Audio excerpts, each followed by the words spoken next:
Zet je leden, haak al eens een gniffel over Aberdeen. Weet niet nog?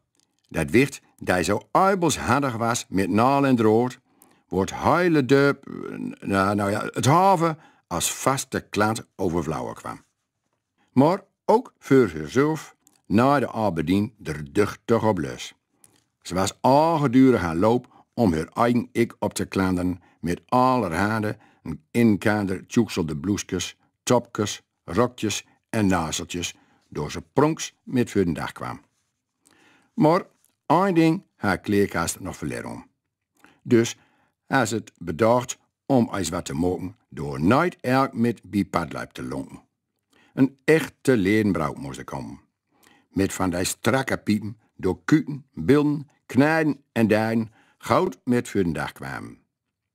Zij zal lu van de aarde geslacht er eens even goud met in beweging krijgen. Het model werd eerst in de kader voekt van al lappen om te kijken of het goud zat en om te weten hoeveel materiaal te voorkomen moest. Zowel vanzelf met een goudverhol voor de dag komen bij Koblu op groot markt om een schierlapje leer te zuigen.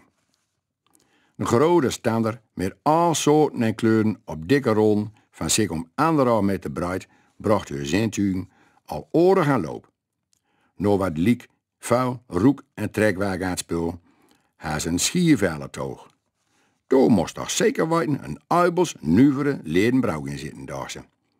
En zag alle kerels al met stieve nek omkijken naar het lekkers dat door over straat liep.